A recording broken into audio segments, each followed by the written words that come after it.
Good evening, Shane. Here is a confession on the murderer. This is the tape. You can listen what he said. Thanks, Deputy. I'll do it right now. Happy Halloween.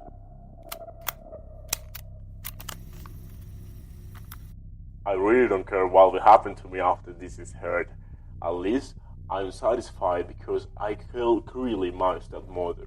What did she believe? Did she think she could replace my mommy? She was fucking crazy.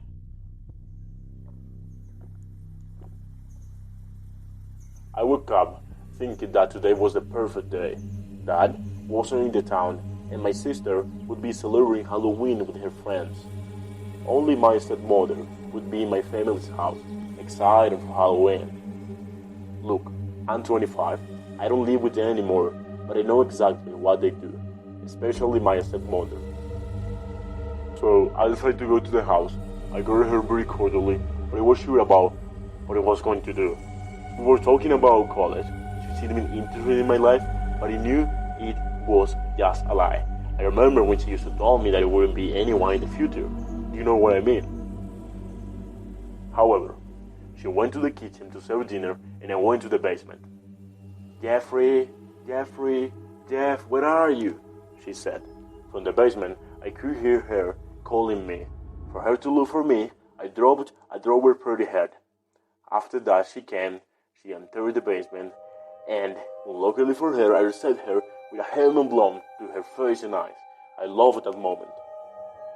She bled. She screamed like a crazy person.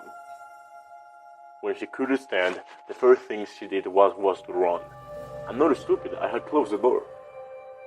Please let me go, please, she says nervously and fearfully. Seeing her pleading with me gave me more motivation, so I took tape and I tied her to a chair. I didn't want to cover her mouth. On the contrary, I was fascinated by the idea of hearing her suffer. So I put music at full volume. No neighbor could listen to her. Then I took the death drill and I drilled her hand.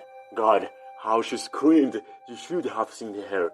There was too much blood. I was enjoying a lot. All of a sudden, I looked at the side that my dad used at his whole job. I cut her left leg. Wait, I just remember her face of extreme suffering. Poor my so-called mom, poor. She didn't deserve it, right? When I realized she had already fainted, I took her body full of blood and took it to the kitchen to pour into gasoline. Then imagining I got very quickly in the garage. So, I set fire. But before I took all the flowers that were left of my dear mother. Look at them. She's beautiful, isn't it? I miss her so much. Well, I took my small car and left at the center of the crime that ended in a fire. While I was driving from here, I listened to my stepmother in my head with her stupid, Jeff. I hate it, but I won't listen to anymore.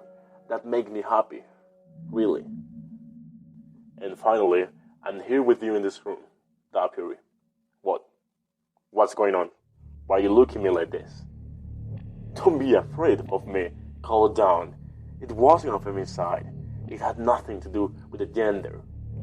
She always wanted to take my mother's place for years, but she did it wrong because mommy would never have made me feel bad in all my teens. Do you have more questions? Do you want more details?